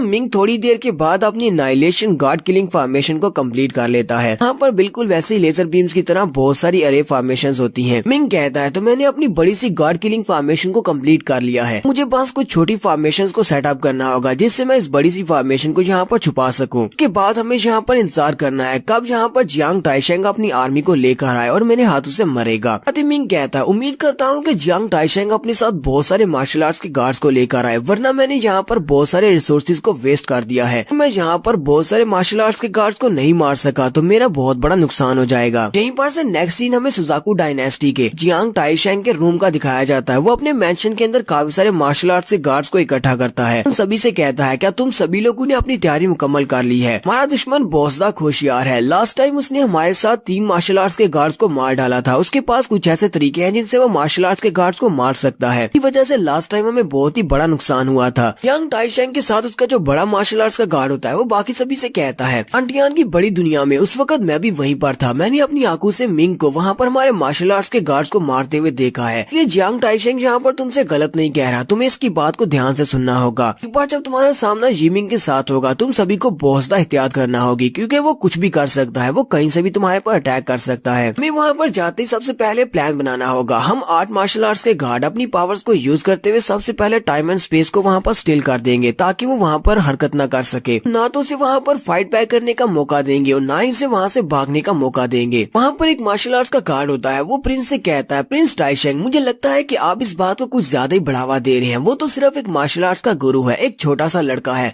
वाकई में इतने सारे मार्शल आर्ट्स के गार्ड्स की जरूरत है उस छोटे लड़के को मारने के लिए। प्रिंस टाइशेंग उसे कहता है उस लड़के को मारना बहुत ज्यादा जरूरी है क्योंकि उस लड़के के पास बहुत सारे सीक्रेट्स हैं और बहुत सारी ऐसी चीजें हैं जो मेरे काम आ सकती हैं। तो तुम लोगों ने उस लड़के को मार दिया तो उसके पास से जो चीजें मिलेंगी वो मेरे काफी ज्यादा काम आएंगी, इसलिए मैं चाहता हूँ कि जहाँ तक हो सके तुम्हें उस लड़के को जिंदा पकड़ना है ताकि हम उससे पहले वो चीजें निकलवा ले, उसके बाद उसको मार सकते हैं। बड़ा मार्शल आर्ट्स का गार्ड जल्दी से अपने पास एक स्पेशल कंपास को निकालता है ताकि वो मिंग की लोकेशन के बारे में जान सके। वो उसको एक्टिवेट करता है तो उन्हें पता चलता है कि मिंग सुजाकू डायनेस्टी के बाहर एक ग्राउंड में उनका इंतजार कर रहा है। में से एक मार्शल आर्ट्स का गार्ड वहीं पर स्पेस के अंदर एक पंच मारता है और स्पेस को तोड़ देता है, वहाँ पर एक पोर्टल को ओपन करता है ताकि वो लोग उस पोर्टल के रास्ते से मिंग के पास सीधे डायरेक्टली जा सके। प्रिंस टाइशेंग उन सभी से कहता है चलो सभी लोग रेडी हो जाओ, हमें जाकर फाइट करनी है। तो मिंग वहाँ पर खड़ा इंतजार कर रहा होता है। मिंग कहता है पता नहीं वो कहाँ कब जहाँ पर आएंगे। उसी वक्त उसे आसमान के ऊपर स्पेस में क्रैक्स पड़ते हुए महसूस होते हैं। मिंग कहता है तो फाइनली वो लोग जहाँ पर आ ही गए। प्रिंस टाइशेंग अपने मार्शल आर्ट्स के गार्ड्स के साथ वहाँ पर आ जाता है। वहाँ पर आते ही वो लोग कहते हैं चलो जल्दी से इस लड़के के ऊपर अटैक करो कि उनका बड़ा मार्शल आर्ट्स का गार्ड लीडर उनसे कहता है जल्दी करो और यहाँ पर स्पेस एंड टाइम को सील कर दो ताकि ये लड़का मूव ना कर सके। और वो सभी लोग वहाँ पर स्पेस एंड टाइम को सील कर देते हैं। वहाँ में जितने पंछी उड़े होते हैं वो सभी लोग भी वहीं पर गिर जाते हैं क्योंकि अब यहाँ पर मार्शल आर्ट्स के गार्ड्स के अलावा स्पेस एंड टाइम टाइम में कोई भी हरकत नहीं कर सकता। मिंग क्योंकि मार्शल आर्ट्स का गुरु है इसलिए वो तो बिल्कुल भी मूव नहीं कर पाएगा, लेकिन मिंग बड़े ही आराम से वहाँ पर उनके सामने खड़ा होता है। टाइशेंग उसे कहता है, मिंग क्या तुम्हें अब यहाँ पर मरने से पहले कुछ आखिरी लफ्ज कहने हैं? मिंग आगे से चुपचाप खड़ा होता है। टाइशेंग उसे कहता है, मैं तुम्हें ये बात तो बताना भूल ही गया था कि हमने यहाँ पर स्पेस एंड टाइम को सील कर दिया है। अब तुम यहाँ पर जाकर भी अपनी बॉडी को मूव नहीं कर पाओगे, पर सिर्फ मार्शल आर्ट्स के गार्ड्स ही मूव कर सकते हैं। हम सभी लोग क्योंकि मार्शल आर्ट्स के गार्ड्स हैं, हम सभी लोग यहाँ पर मूव कर सकते हैं, लेकिन तुम नहीं कर पाओगे। मुझे नहीं लगता कि तुम तो यहाँ पर अपनी पलकों को भी झपक पाओगे। मिंग के पास से लिटिल जियांग बाहर निकलता है और उनसे कहता है, मेरे मास्टर कह रहे हैं कि उन्होंने तुम्हारी बात को सुन लिया है, अब ठीक है तुम सभी लोग यहाँ पर मर सकते हो। साथ ही वहाँ पर वो बड़ी सी गार्ड किलिंग फॉर्मेशन अरे एक्टिवेट हो जाती है और सभी लोग उस अरे फॉर्मेशन के अंदर ट्रैप हो जाते हैं। वो सभी लोग बहुत ज्यादा हैरान होते हैं कि ये क्या हो रहा है, हमारे इर्द गिर्द ये बड़ी सी फॉर्मेशन कहाँ से अपीयर हो गई। में से किसी को भी नहीं पता होता, किसी ने भी इस तरह की गार्ड किलिंग फॉर्मेशन को पहले नहीं देखा हुआ। वो काफी ज्यादा घबरा जाते हैं और कहते हैं, इस फॉर्मेशन को देखकर ही हमें इस तरह महसूस हो रहा है कि जैसे बहुत ज्यादा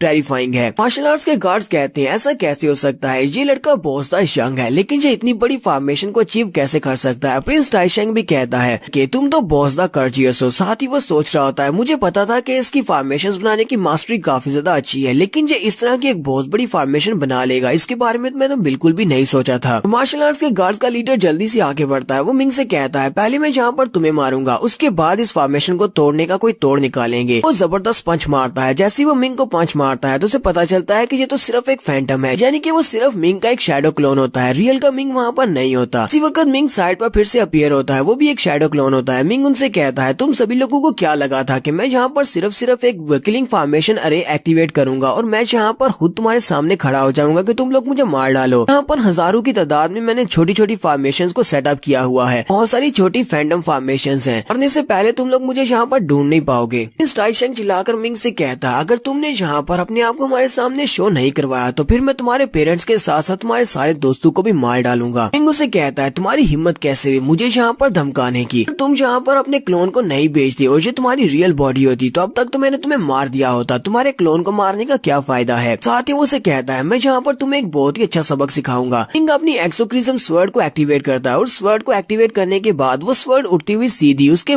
मार्शल आर्ट्स के गार्ड की तरफ आगे बढ़ती है, जो कि मार्शल आर्ट्स के गार्ड्स का लीडर होता है। ऐसी वो तलवार उड़ते हुए उसकी तरफ आगे बढ़ती है। वो जल्दी से अपनी पावर्स को यूज करते हुए अपने सामने एक शील्ड बनाता है, लेकिन उसकी शील्ड भी उसके काम नहीं आती। इनकी एक्सोक्रिज्म स्वर्ड उसकी बॉडी के आर पार हो जाती है और वो यहाँ पर मार्शल आर्ट्स के गार्ड्स के लीडर को मार देता है, क्योंकि बाकी के सभी लोग भी बहुत ज्यादा हैरान हो जाते हैं। और यहीं पर हमारी एपिसोड 356 का एंड हो जाता है। एपिसोड की एक्सप्लेनेशन अच्छी लगी हो तो कमेंट करके जरूर बताइएगा। चैनल को सब्सक्राइब कर दें, वीडियो को लाइक और शेयर कर दें। शुक्रिया।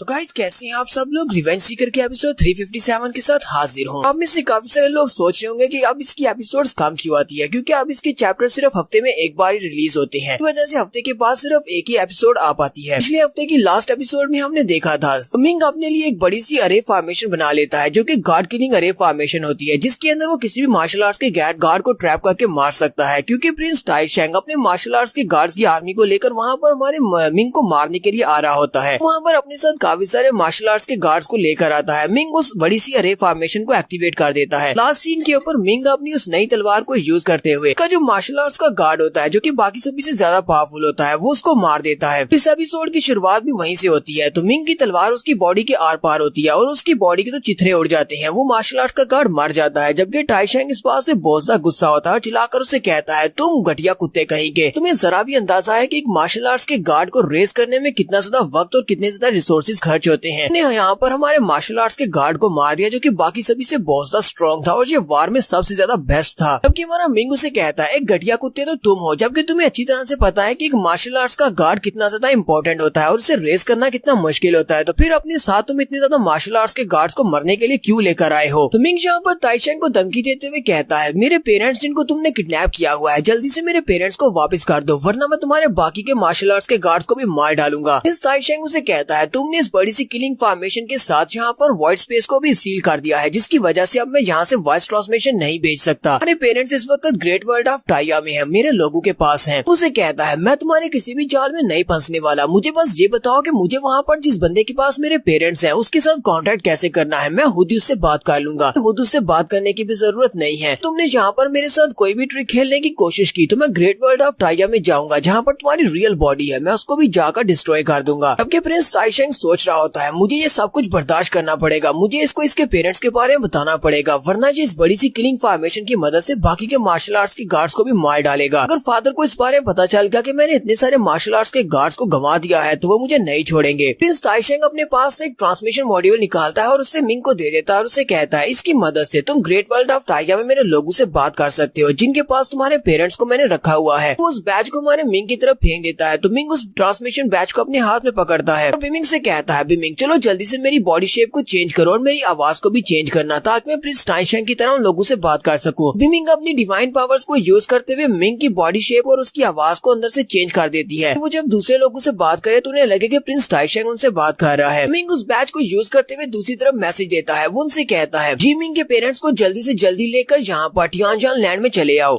दूसरी तरफ से मिंग को जवाब आता है। वो बंदा उसे कहता है योर हाइनेस यहाँ के हालात बहुत ज्यादा बुरे हैं। ग्रेट वर्ल्ड ऑफ टाइगा के लोगों ने दोबारा से हमारे पर काउंटर अटैक किया है जिसकी वजह से हमारी आर्मी की हालत बहुत ज्यादा खराब हो चुकी है। हमारे पास एक बहुत ही बुरी खबर है, हमारे पास जो आर्मी थी वो हार चुकी है और मेरी हालत भी बहुत ज्यादा खराब है। दुश्मन की सेना ने हमारे पर अचानक अटैक किया था जिसकी वजह से मैं उन दोनों बच्चों का ध्यान नहीं रख पाया। वो ग्रेट वर्ल्ड ऑफ टाइगा की वॉर में पर खो गए हैं और मुझे नहीं लगता कि वो अब तक जिंदा होंगे। वो तो सोल्जर्स के हाथों मारे गए होंगे या फिर उनके पैरों के नीचे आकर मारे गए होंगे। मिंग ये बात सुनते ही बहुत ज्यादा गुस्सा हो जाता है, चिल्लाकर उसे कहता है तुम्हारी इस बात का क्या मतलब है कि वो कहीं पर गुम हो गए हैं। वो बंदा उसे कहता है योर हाइनेस मैंने बताया ना कि अटैक अचानक हुआ था और बहुत ज्यादा पावरफुल था, तो जैसे हमें तो संभलने का टाइम भी नहीं मिला तो इन दोनों बच्चों का ख्याल कौन रखता। मिंग ये बात सुनते ही बहुत ज्यादा गुस्सा हो जाता है क्योंकि वो दोनों बच्चे तो मिंग के पेरेंट्स हैं। मिंग अपने हाथ में उस बैच को भी तोड़ देता है और गुस्से के साथ वहाँ पर एक जबरदस्त चीख मारता है क्योंकि प्रिंस ताइशेंग का क्लोन उसे कहता है मिंग प्लीज शांत हो जाओ, तुम मेरी बात सुनो। सकता है कि तुम्हारे पेरेंट्स अभी भी जिंदा हो, मैं वहाँ पर वापस जाता हूँ, तुम्हारे पेरेंट्स को ढूंढ कर ले आता हूँ। यहाँ पर इतना गुस्सा करने की जरूरत नहीं है, लेकिन हमारे मिंग के तो पेरेंट्स दोबारा मरे हैं। तो वो बहुत ज्यादा गुस्से में होता है और एक जबरदस्त चीख मारता है। जैसे मिंग वहाँ पर एक जबरदस्त चीख मारता है, उसकी जो गार्ड किलिंग अरे फॉर्मेशन होती है उसकी पावर पहले से भी ज्यादा इंक्रीज हो जाती है और उसके अंदर से काफी सारी एनर्जी बीम्स निकलती हैं जो कि उन सारे मार्शल आर्ट्स के गार्ड्स को लगती हैं। वो काफी ज्यादा घबरा जाते हैं। एक एक करके वहाँ पर जितने मार्शल आर्ट्स के गार्ड्स होते हैं वो सभी मरना शुरू कर देते हैं, जबकि उनमें से कुछ तो मार्शल आर्ट्स के गार्ड्स आगे से काउंटर अटैक करने की भी कोशिश करते हैं, लेकिन उन मार्शल आर्ट्स के गार्ड्स में से कोई भी इतना ज्यादा स्ट्रॉन्ग नहीं है कि वो मिंग के इस बड़ी सी किलिंग अरे फॉर्मेशन से अपने आप को बचा सके। तो उन सभी में से कोई भी जिंदा नहीं बच पाता। प्रिंस ताइशेंग के अलावा वहाँ पर जितने भी लोग होते हैं वो सभी के सभी मार्शल आर्ट्स के गार्ड्स मारे जाते हैं, जबकि प्रिंस ताइशेंग के क्लोन की हालत भी काफी ज्यादा खराब होती है। उसके बाजू और टांगे कट चुकी होती हैं। प्रिंस ताइशेंग का क्लोन गुस्से के साथ मिंग से कहता है जी मिंग तुम तो वाकई में बहुत ज्यादा बुरे हो, यहाँ पर मेरे बहुत सारे मार्शल आर्ट्स के गार्ड्स को मार डाला है। अब तुम्हें क्या लगता है कि सुजाकू डायनेस्टी के एम्परर तुम्हें छोड़ेंगे? मैं क्राउन प्रिंस, मैं तुम्हें हरगिज माफ नहीं करूंगा। जब भी तुम मेरे हाथ लगोगे मैं तुम्हें मार डालूंगा। जबकि हमारा मिंग उस क्लोन से कहता है प्रिंस ताइशेंग आज अगर यहाँ पर तुम्हारी रियल बॉडी होती तो मैंने तुम्हारे कई सारे पीसेस कर दिए होते। अब वापस जाने के बाद ग्रेट वर्ल्ड ऑफ टाइगर में अपनी रियल बॉडी को इस बारे में जरूर इन्फॉर्म कर देना। अपनी गर्दन को साफ करके रखे क्योंकि मैं उसकी गर्दन काटने के लिए आने वाला हूँ। साथ ही मिंग उसके ऊपर अटैक करता है और उसके क्लोन को भी डिस्ट्रॉय कर देता है। मिंग ने यहाँ पर अपनी गार्ड किलिंग अरे फॉर्मेशन की मदद से बहुत बड़ी तबाही मचाई है। नीचे का पूरा ग्राउंड टूट चुका होता है, जबकि मिंग की अरे फॉर्मेशन भी अब खत्म हो चुकी है। मिंग कहता है तो बहुत बड़े अफसोस की बात है कि मैं सोल किलिंग टैलिस्मन्स की एबिलिटी को यूज करते हुए क्लोन के साथ इसकी रियल सोल को नहीं मार पाया क्योंकि ये दूसरी दुनिया में था। अगर ये इसी दुनिया में कहीं पर होता सोल किलिंग टैलिस्मन को यूज करते हुए इसकी रियल बॉडी को भी इसके साथ ही मार देता इसके क्लोन के साथ। लिटिल कियांग मिंग से कहता है तो मास्टर अब हमारा अगला कदम क्या होने वाला है, हम लोग अब क्या करेंगे? आपने यहाँ पर सुजाकू डायनेस्टी के बहुत सारे मार्शल आर्ट्स के गार्ड्स को मार डाला है और मार्शल आर्ट्स के गार्ड्स क्योंकि डायनेस्टी के लिए बहुत ज्यादा इंपॉर्टेंट है, इसलिए मुझे नहीं लगता कि आपको यहाँ पर ज्यादा दिनों तक रुकना चाहिए। जल्दी से जल्दी यहाँ से निकल चलते हैं कि अगर एम्परर वापस आ गए तो आपके लिए यहाँ से निकलना मुश्किल हो जाएगा। मिंग उसे कहता है लेकिन पहले मुझे जियांगजू को जाकर देखना है, देखना चाहता हूँ कि क्या वो ठीक है या नहीं, उसके बाद हम लोग यहाँ से निकलेंगे। Next scene snow moon princess के मेंशन का दिखाया जाता है। प्रिंसेस के ऊपर क्योंकि उसके एंसेस्टर ने अटैक किया था। पिछली एपिसोड में मैंने उसके एंसेस्टर को ग्रैंडपा कहा था, लेकिन वो असल में उसका ग्रैंडपा नहीं बल्कि उसकी ग्रैंड मदर है। ये थोड़ी देर के बाद दोबारा से इस एपिसोड में आएगी। पिछली एपिसोड में प्रिंसेस सुजाकू के ऊपर उसकी ग्रैंड मदर ने अटैक किया था क्योंकि वो अपनी ग्रैंड मदर से को बचाने के लिए मदद की अपील करने के लिए गई थी। प्रिंसेस काफी ज्यादा जख्मी होती है और अपने बिस्तर के ऊपर लेटी होती है, जबकि एक नौकरानी उसके पास बैठी उसकी केयर कर रही होती है। मिंग उसी वक्त उसके पास अपीयर होता है और उस नौकरानी से कहता है इसको क्या हुआ। वो नौकरानी बेचारी बहुत ज्यादा घबरा जाती है और कहती है तो मास्टर जी है, मास्टर जी मिंग क्या आप यहाँ पर आ गए? प्रिंसेस की हालत काफी ज्यादा खराब है, ये आपके लिए मदद लेने के लिए अपने एंसेस्टर्स के पास गई थी और इसकी ग्रैंड मदर ने इसके ऊपर अटैक किया जिसकी वजह से इसकी हालत खराब हो गई है। अब से इसी तरह बेहोश पड़ी है और अभी तक होश में भी नहीं आई। तो मिंग आगे बढ़ता है और अपनी स्पिरिचुअल एनर्जी को उसकी बॉडी के अंदर ट्रांसफर करता है। उस नौकरानी से कहता है ये बिल्कुल ठीक है, बस बेहोश है। किसी पावरफुल मास्टर ने इसके ऊपर अपनी एनर्जी से अटैक किया है, जिसकी वजह से इसे झटका लगा है और ये बेहोश हो गई है। मैंने अपनी कुछ स्पिरिचुअल एनर्जी को इसकी बॉडी के अंदर एंटर कर दिया है। ये बहुत ही जल्दी दोबारा से ठीक हो जाएगी, तुम्हें परेशान होने की जरूरत नहीं है। लेकिन जब ये उठे तो इसे मेरे बारे में बता देना कि मैं यहाँ पर आया था और मैंने इसको गुड बाय बोला है, तो मेरी तरफ से तुम इसको गुड बाय बोल देना। लेकिन जैसे वहाँ से जाने लगता है, प्रिंसेस उठ जाती है और उसका हाथ पकड़कर उसे रोक लेती है। प्रिंसेस मिंग से कहती है, मिंग क्या तुम ठीक हो? मिंग उसे कहता है, मैं बिल्कुल ठीक हूँ, तुम्हारे भाई ने मेरे पर अटैक किया था, वो अपने साथ कुछ बहुत सारे मार्शल आर्ट्स के गार्ड्स को लेकर आया था, लेकिन मैंने तुम्हारे भाई को बहुत ही बुरी तरह से पीटा है और इस बार की हार उसे कभी भी नहीं भूलेगी। प्रिंसेस उसे कहती है, तो क्या तुम यहाँ से जाना चाहती हो? क्या तुम ऐसे ही चले जाओगे? मिंग उसे कहता, हाँ मुझे जाना पड़ेगा क्योंकि यहाँ पर अब मेरा रहना सेफ नहीं है। उम्मीद करता हूँ कि मैं दोबारा तुमसे फिर कभी मिलूंगा। और साथ ही मिंग वहाँ से गायब हो जाता है, जबकि प्रिंसेस वहीं पर रह जाती है और कहती है, हाँ मुझे पता है कि तुम्हारा यहाँ से जाना जरूरी था, लेकिन मैं यहाँ पर तुम्हारे साथ कुछ देर और बिताना चाहती थी, मैं तुम्हारे साथ कुछ देर और रहना चाहती थी। और यहीं पर हमारी एपिसोड 357 का एंड होता है।